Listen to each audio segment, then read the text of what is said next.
folks, my perspective here, and in this short video I'll be looking at perspective and angles in perspective and how this teaches us that the earth is actually flat.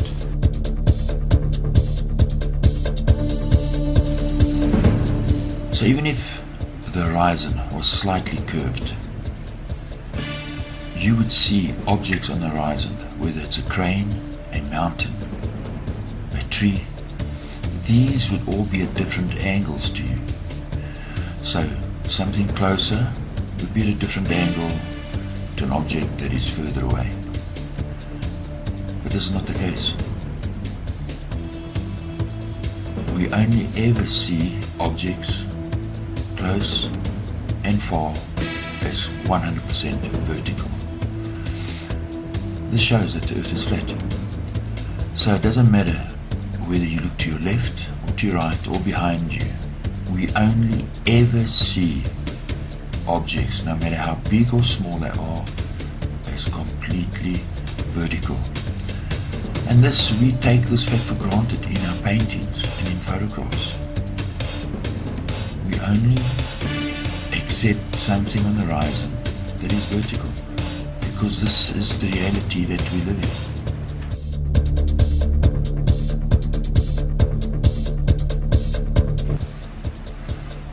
So let's have a look at angles in perspective. We know that horizontal lines are always horizontal, no matter how near something is or how far away it is. The same applies to the angle lines. They stay the same angle. If I move this fence over, in true linear perspective, those angle lines would stay the same angle. And if I had to put a crane on the horizon, the angles would be the same. So it's not about size, it's about angles. And that's why it's so easy to trick the human eye. We assume if something's bigger, it's closer. But we know, for example, this crane is further away from our perspective. And the angle stays the same. So perspective is not about size, it's about angles. And our brain and our eye, the human brain and our eye and our reality is built on what we see. We see with our eyes, and our whole understanding and the world we live in is flat. As we look out all around us, we have a limited line of sight. We see almost as if in a ring around us, and above us, below us. But the angles stay the same from our perspective. And this can only work if the plane, the floor we are on, is flat. This is reality. We're living in a flat earth. That's how our brain and our eyes are wired. So as you look around you, ships, buildings, from your perspective, everything is always completely vertical. Nothing falls over, no matter how far away it is from you. Your limited line of sight in a circle around you, in that line of sight, everything is completely vertical.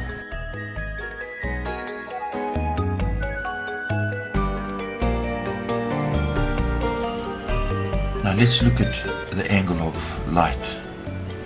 If you're on a spinning ball, the sun would be in front of you. Then as you turn, your angle would be across the face of the sun. So what does that mean? Well, you're on a spinning ball fixed, look at the arrowhead. Watch carefully. See, the sun would actually rise slowly, speed up in the day, and set slowly. Watch that again. But this is not the case. No matter where you are, the sun travels at the same speed. So you are not spinning on a ball, the sun is moving, and you are fixed. You are standing still. Let's look at that even deeper. Two people one at the equator, one at the North Pole, taking a time-lapse image of the sun. For them, the sun would be traveling at different speeds. But this is not the case. No matter where you are, the sun travels at the same speed. It shows that we're not on a spinning ball. Now let's look at the shadow and the angles of your shadow. If you're on a spinning ball and you're in the north, your shadows will only ever face north. And if you're in the south, your shadows will only ever face south. And every 6 months, because you're at the same 23.4 degree angle, the sun will be on the opposite side.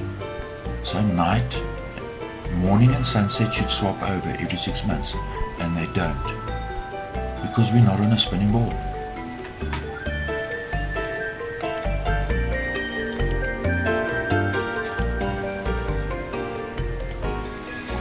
Now look at this image. Look at the angle of the sun's rays. Look carefully. Now if we take this image and we spread it out into 3D space, look at the angles.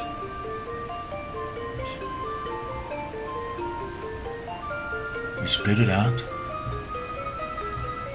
This tells us that the sun is not 150 million kilometers away, because how can it light up? Look at the angles at the back. Look at the angles of the light on the mountains. The sun is above the mountains. How can the angle of the sun light up the same valley, and the light is at two different angles in the same valley? Really?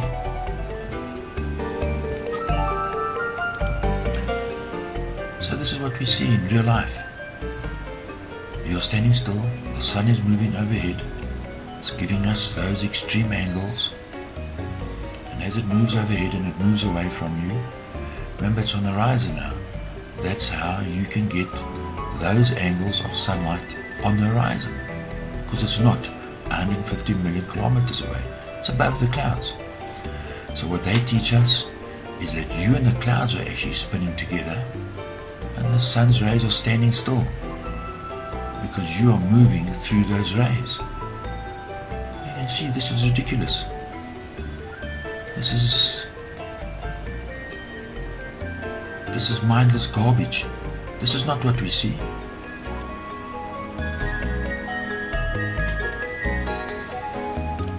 So let's look at this image. At the top we have the human eye.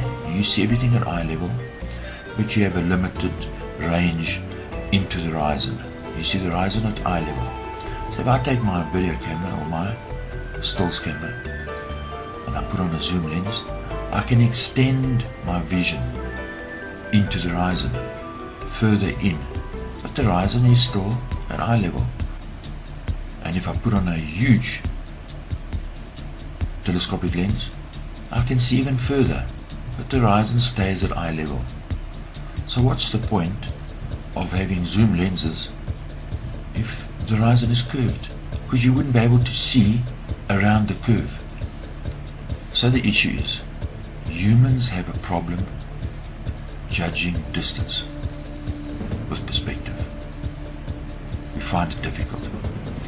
So look at the top image. You see a ship, you know that the ship's not far away, and you see the moon, and you think, well, that moon is 400,000 kilometers behind the ship, but yet it's in focus to your human eye. How is it possible? So now you take your camera out, you put on a big zoom lens, and you pull the focus. So you focus in the tree, and you do a couple of turns, and now you focus on the clouds behind the tree, and the ship's in focus and the clouds are in focus. And now you only give a slight turn, and the moon's in focus. How is this possible? Because the moon should be 400,000 kilometers behind the clouds. Well, the fact that you only have to focus a smidgen on your focus ring, and the clouds, and you can pull the focus from the clouds to the moon, tells you that the distance between the moon and the clouds is very short. This is a simple fact.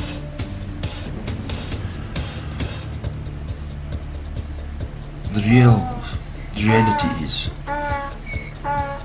that we are living in an illusion, maintained by NASA, maintained by the media. The more we drink the illusion, the more dizzy we get, the more power they have over us.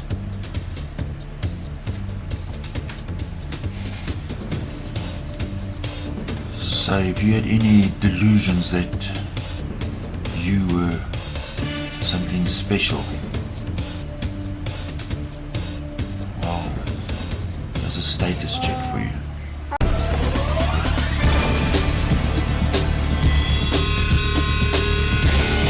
Hello everyone, my perspective here, and this is the second part of the clip, Flat Earth Perspective.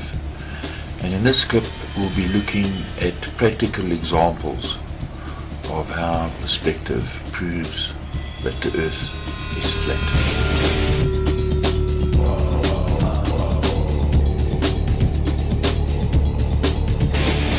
So some people will say that the horizon is not always at eye level. For example, this image, the horizon is by the ankles. So remember that the horizon line could be at the level of the photographer or at your eye level. So I can't expect the horizon to be at the level of these mountain climbers. So if the photographer raised his position or climbed higher, then it would be. So it depends on where the photographer is when he took the image. He might have been below them or above them when he took the photograph. So here we have two images. The horizon is at the same level for the photographer, and some people are above the horizon and some people are below the horizon. So the horizon level, the horizon line, is always at your viewer eye level.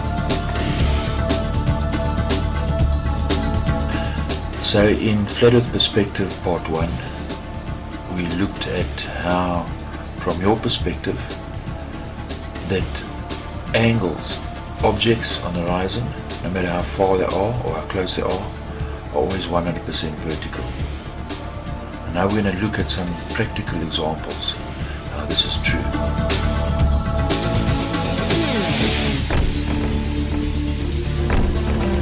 So this is the Khalifa Tower in Dubai, the tallest building in the world.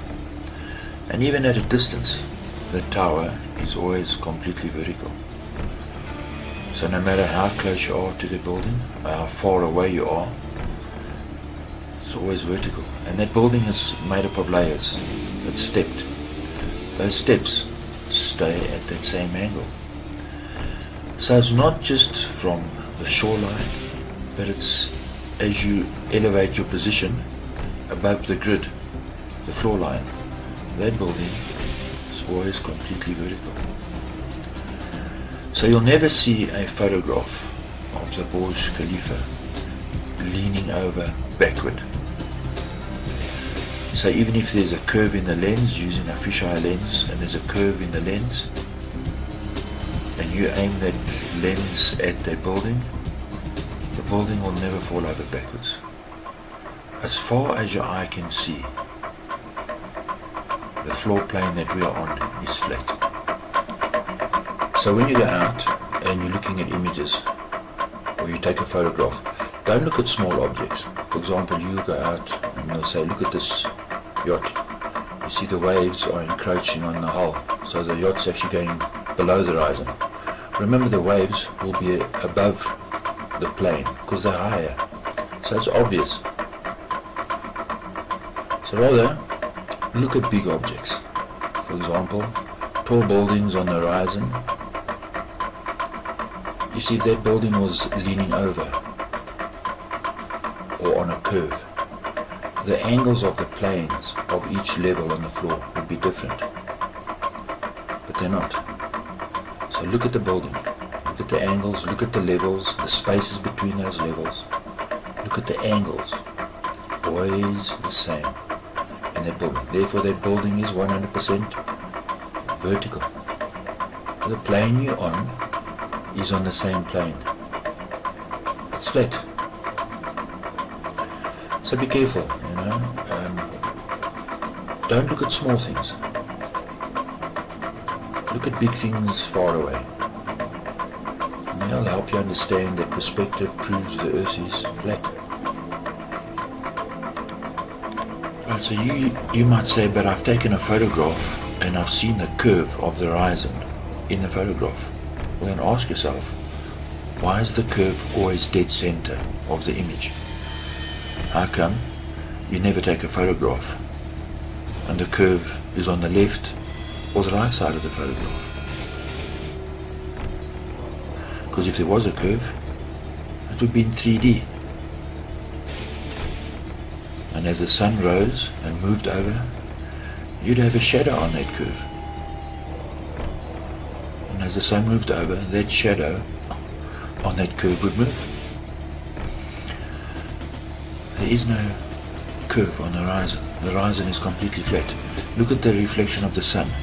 How could that light bend around that curve that you imagine is there? You see, we've been taught that the earth is a ball, but visually the opposite is true. There is no curve. The earth is 100% flat. Look at the reflection of the water. Look at the horizon. This tells us the earth is flat. Right, so let's look at this deeper. You go down to the ocean, you set up your tripod 100% vertical. You level it up. And as you turn around you take images of the horizon, 360 degrees around you. The horizon lines up. Because the ocean, the water, is flat. This is only possible on a level surface. Your tripod is level and the images are level. This proves the earth is flat. Right, so now we're going to elevate our position. We climb onto a high mountain. We set up our tripod 100% level. That means the horizon would be below you.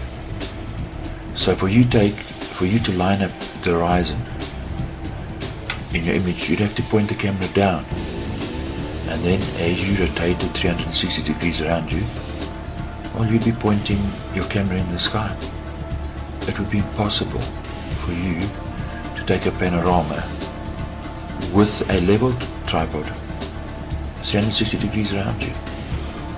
So even from your elevated position on a high mountain, the horizon is still at your eye level. It proves the earth is flat. And you elevate your position even higher on a balloon. The horizon is still at your eye level. The buildings underneath you always vertical to your perspective.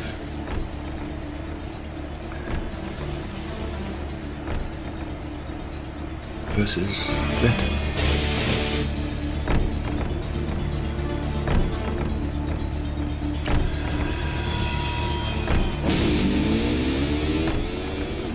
You go into a valley, you drop your perspective, no matter what your perspective is.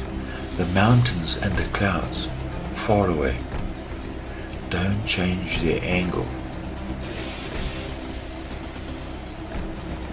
They maintain the angle around you. Now we have to open our eyes and look at these things, because this is the real world we live in.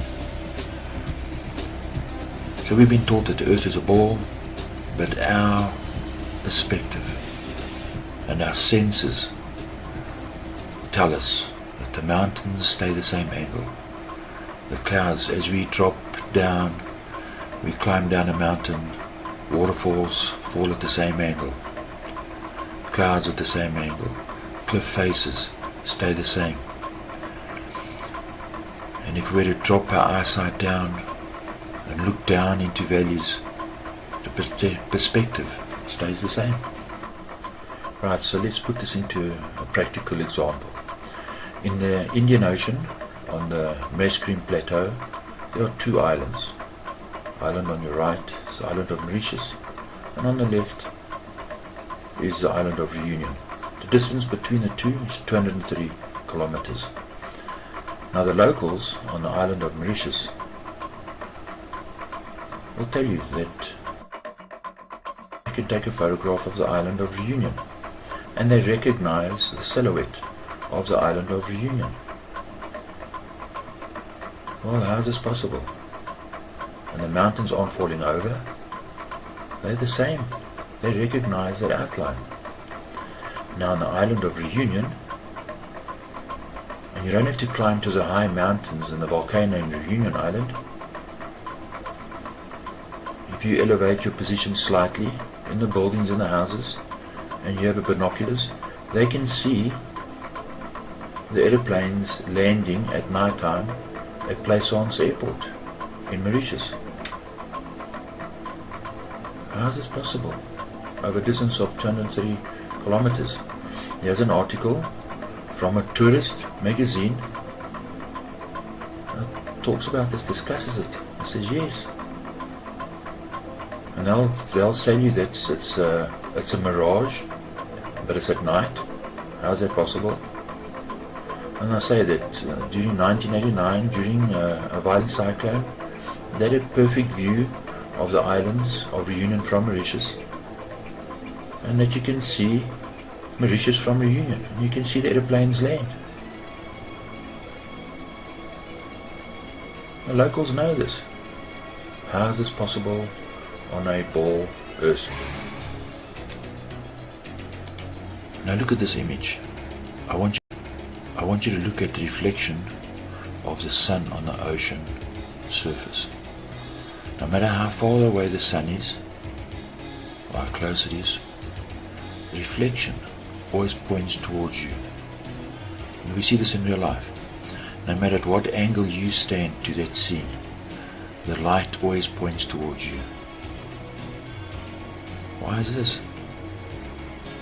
Well, if I show you this image, you'd say, oh well, because the water is flat. So you have the reflection, what's above perfectly matched below. And if you move your position, you know, and you understand that water is flat. That's why this image is the way it is. But now, I swap the image to this. You see, you've been taught the Earth is a ball. But yet the reflection in the water and the perspective is the same for both. Therefore, the water in both images must be 100% flat from your perspective. The Earth is not a ball. Yes, so they'll tell you, yes, this is perspective. We see the clouds getting smaller on the horizon. All the ships as they go away stay completely vertical. It's just that the Earth is such a big ball that it looks like a flat ball. Both can't be true. If the Earth was curved, if there was a slight curve, the angle of the clouds would change. They can't both be right. They'll tell you that perspective is true, but a ship goes below the horizon. If that's true, then you'd only ever see the bottom of the clouds on the horizon, and all the clouds would be at different angles, and the ship would change its angle. You can't have both. One has to be right, one has to be wrong. And this is the right one. This is the perspective we see, and this perspective tells us the Earth is flat. Yes, so they'll tell you that from your perspective you're so small and the Earth is so big that it looks flat. Well, consider this. This ant would see the light on the ground first before he saw the flashlight. And then the flashlight would disappear and he would still see the light on the ground, because he cannot see around the curve of the ball. So this ant wouldn't be able to see the sun or the flashlight for the full 12 hours. But yet on Earth, the opposite is true. Now this ant on a flat surface would see the flashlight first, then the light would approach him. And at sunset, the last thing he would see would be the flashlight. Sunrise, he sees the flashlight. As the flashlight disappears, the sunlight disappears on the ground. And this is what we see in real life. And he would see the flashlight for the full 12 hours from his perspective. Right, so you're saying, well, what about NASA?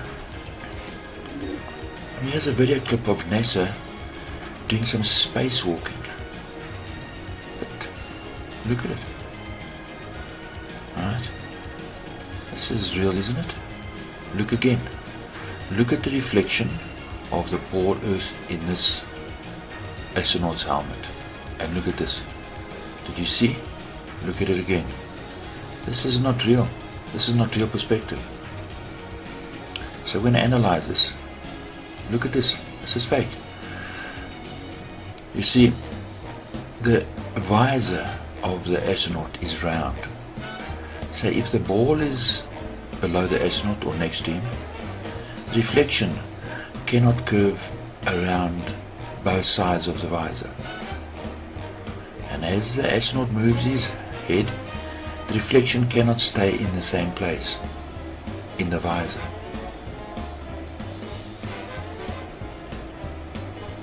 As it does in NASA's image. So NASA stuff is fake.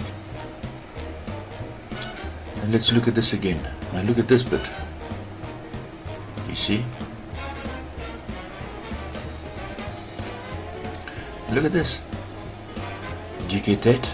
How can it be that the Earth is behind the astronaut but reflecting in the front of the astronaut at the same time?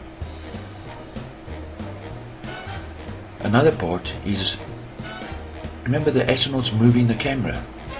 The Earth cannot stay in its same position. The same way as if you took a camera and you moved it around the ball, it would appear as if the ball was turning, because as you moved the lens, it would point to different parts of the ball. So from your perspective, watching the footage, the ball would turn like this. Watch. You'd see different angles of the ball. But in NASA's image, you don't. And also, he has an astronaut. You know, his visor is round. The proportion of his reflection cannot be the same proportion as the ball, Earth that he's floating by. This is lies. This stuff is fake. And look at this. You'll always see images of the Earth spinning below NASA, but look at the clouds. How can the clouds in the far distance, thousands of kilometers away, move at the same speed as the clouds that are closer to you? This is fake. When you're born, they immediately blind your one eye through the education system. So you got one eye left. And so what do? You go blind your other eye by trusting in them without confirming or checking for yourself to see that the mindless garbage that they teach you, whether it's true. And with just a little bit of an investigation, you will see it's rubbish. So that's how the game is played. They give you pages of mathematics that can say anything they wanted to say. More smoke and mirrors and glass balls, and the game of controlling you goes on and on.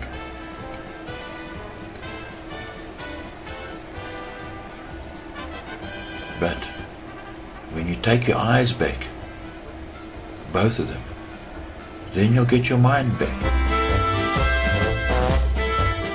Yes, so NASA's just as fake as Father Christmas. And they have more chance of getting to the moon. It was on a sled with reindeer. The whole thing is just it's just fantasy for adults.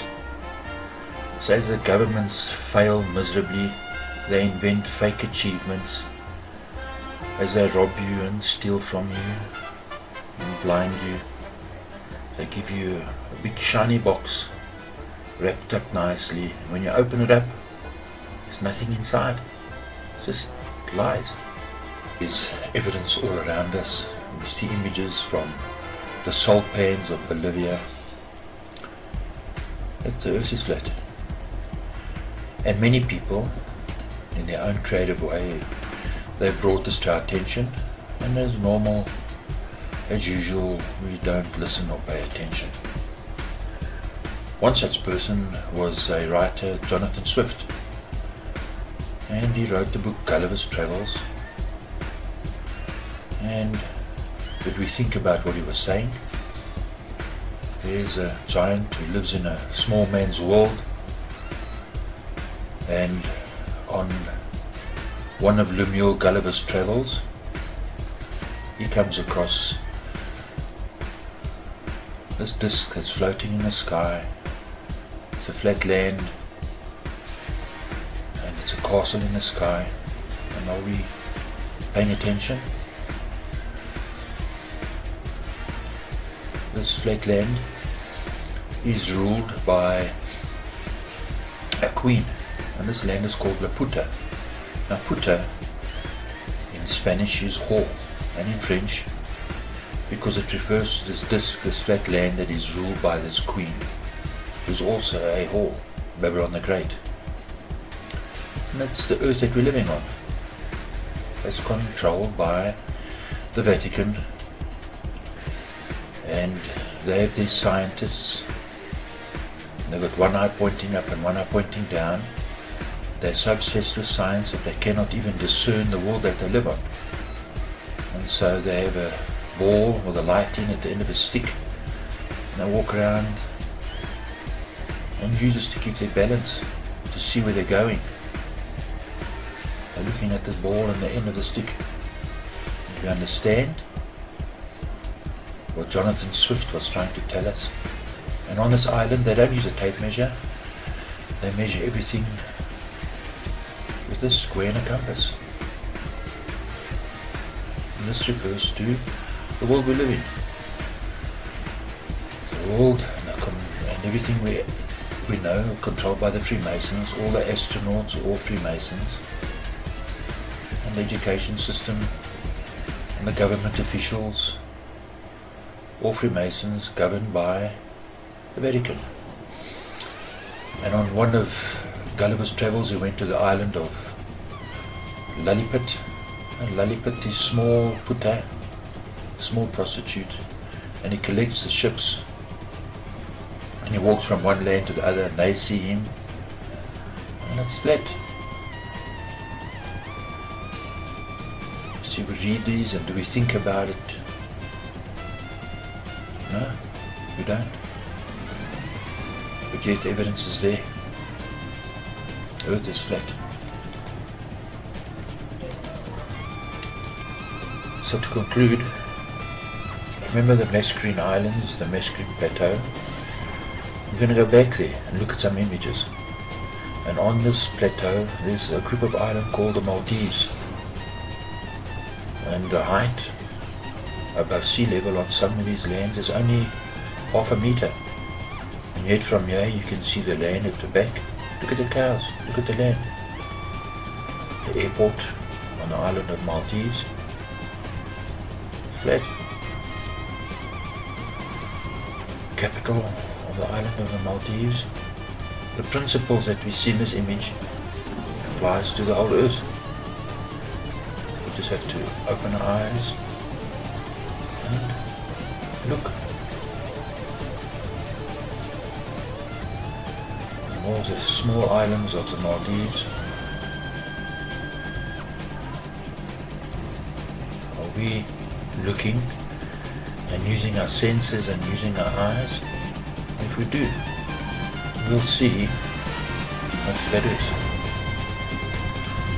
So cheers, and thanks for watching.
five,